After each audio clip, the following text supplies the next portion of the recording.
questions for anybody here? Governor or Dr. Gee, when you are basing this on graduation rates, is there a danger, or how do you protect against grade inflation? I.e., if Gordon Gee walks into my faculty office and says, we need to graduate more of your students, so raise those rates. First of all, let me just say that this is the first round of the 10 rounds. This is the process we're going through. This is a journey, and we have issues to address. But the one issue that I can assure you that we will make sure that we do not have a process whereby people are rewarded for body completion or rewarded for quality completion, and that will be part of the incentive process. So we have already talked about that. At the same time, I would just say that I think that certainly I can speak for the faculty collectively in this state. They are very devoted to providing great teaching and great learning. It is not simply about getting people through. And so I think that we are very confident we will be able to accomplish our goals. And remember what I said: affordability, completion, and quality. Those are our driving forces.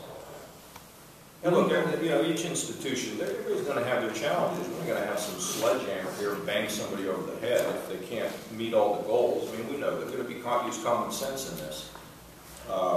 But these universities know if they get into grade inflation, you're going to diminish the quality or reputation of your school.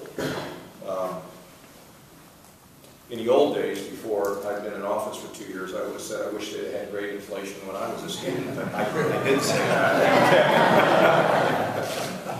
All right, other questions? Yes? Do you know at this point how you will measure graduation retention? How long does a student have to stay in Ohio before that's considered something that would be rewardable? Well, there are national standards, and just serendipitously, I chair a national commission on the future of the American University, and we're announcing a series of reforms that we'll be announcing in the next month or so.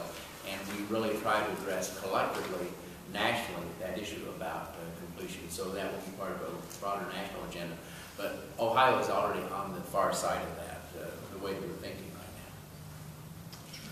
I think a number of students and parents would see this as successful if it had an impact on tuition affordability.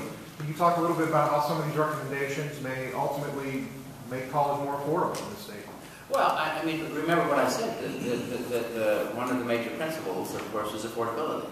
I think if we work collectively through our transfer agreements, for our ability to be able to collectively think carefully about the quality side of the educational experience, but about how we make certain that in doing so that we do not inflate ourselves, we will be very successful. I want to also make a point. Ohio, thanks to our governor and to the collective wisdom of the legislature, has maintained an affordability posture. If you're in other states, I don't want to go down that road, but if you're in California, North Carolina, or other places in which they have so decimated the collegiate budgets that California raises tuition 200%, University of California, University of North Carolina by 50%, and go on down the line. We have been able to maintain a very modest tuition policy because of the good work of the man to my left. Well, you got to remember, construction reform was a big deal. That gives these leaders here an opportunity to do things, to build things at a lot lower price. And we've talked collectively about the fact that buildings are the last resort, not the first resort in the 21st century. In addition to that, the idea that you could, for whatever student chooses, can go to Dr. Church's school for 2 years at a lower price and be able to have credits transferred to another institution. The idea that we would be in a position of young people in junior or senior year being able to accumulate credits is another way in which we can save money, because this is a rapidly growing area, but they're mindful of it, and probably someday we'll have a session and just talk about the things we can do to try to limit the increase in cost. We know it is a problem, and but we're doing some things that we think will lead us there. I think they're all aware of the fact that they have to be very creative. You saw where the gentleman who created the car that can drive itself taught a course online and had 140,000 students from around the world. I mean, they understand online education at lower prices can work. So it's market share, and if they don't innovate, they're going to lose market share. It's ultimately going to happen, and they know that. But there is no substitute for brick and mortar and hanging out with the professor and all that. But there's a mix that can work. So they're innovators, as is proven here in the last several months, and they'll innovate here as well. But that is a big issue for moms and dads, and frankly for their children who come out and they end up having to pay those bills off, and we know it. You accelerate the opportunities for the, let's say, the gifted or the achieving students at the high school level. Don't you risk alienating the kids or having them declare sooner that they are going to fail? And how does your plan bridge that gap and get them in? Do you want to address that more?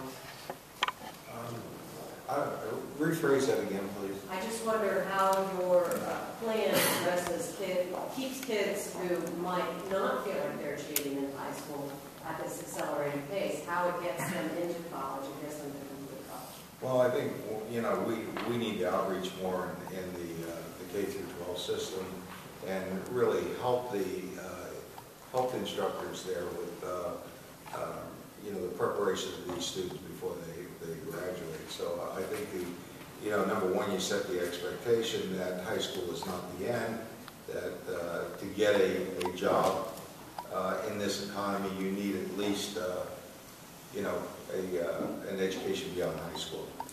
So set that expectation and then reach down into the high schools proactively and help them as we can. Of course, we're going to need the cooperation of the high schools to do that. But a lot of our colleagues have worked out those relationships on a local level. You know, some of us have early college for high school students.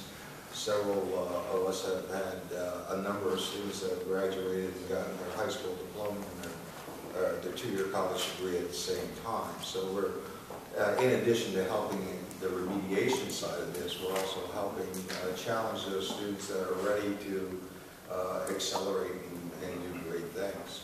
And I think one of the great wonders about Ohio is this, and just to complete that, is the fact, and the governor said yesterday at IBM, he said it again today, and that is the fact that I think collectively what we're doing is saying we're an ecological system. We cannot be a great university or college system without having great public schools, and we have a huge stake in that. So it is not about us pointing fingers, it's about us reaching out with a helping hand. It's no longer the ivory tower, it's a helping hand. And that equation is going to work very well. Rod, you might want to say something. Let me speak to this affordability question and also this question of gifted students. I think that what this formula does for both students at the top end as well as students that may not be achieving at a high level, if degree completion is the goal that we've set, both at the 2- and 4-year college and university level, then the innovation comes within our institutions that we now begin to set a pathway for students at the top end as well for those students that may not be achieving at their highest level. Because we need now to create incentives for students to complete their degrees. And we'll get about the business of doing that from the standpoint of those students that are already high achievers, but also for those students that may not be achieving at a high level. So what does that do? If you complete a college degree in less than 4 years, you're saving money. So college becomes more affordable for those students and their parents who may not have the resources to have their young people stay in a university or college for 5 or 6 years. What now we begin to do is to put more advisors in place, to put more counselors in place, to put more people in place who can carve out a pathway to help students understand you can reach your goals sooner and let us help you figure out how to do that. And if I could add from the community college perspective, I want to go back for a moment to the high school success factors and what we can do. We're doing dual enrollment in a lot of the gen ed areas now. And I was very happy to hear at the Complete College Ohio conference that we're going to be focusing more on dual enrollment in the career tech areas. Right. When we give students in high school an opportunity to do meaningful hands-on learning, we see the light bulb go off and those students become very high achievers. So I really want to emphasize that. There's something for every high school student, and the way to get them engaged is through allowing them to learn in a hands-on way. I've just determined we're having another meeting, Dick. You are going to get 25 high school superintendents together with whatever these folks, we want to start somewhere. We have 600 school districts. Let's do bite-sized chunks, and let's talk to the superintendents about what is needed. Because we don't always get the response we want. And these folks, they're critical. The other thing is, Jim is big on the advanced degrees, and I'm with him on that. But yesterday, up at a meeting in Cleveland, and Dr. Berkman was there with me, I think Al Ratner, who's one of the great leaders in Cleveland, pointed out that 25 or 50% of the people that are working at the Cleveland Clinic only have a high school degree.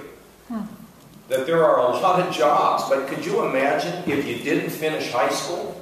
Now, I think when you finish high school, you're gonna need to get more education, and there are programs to do that we're creating. But can you imagine that we have a chunk of people in this state who are just not graduating from the 12th grade? It's unbelievable. But you just said the way we get this done, Doctor. We need to meet with these superintendents. If you would all agree to do it, I think it'd be fantastic, and have face-to-face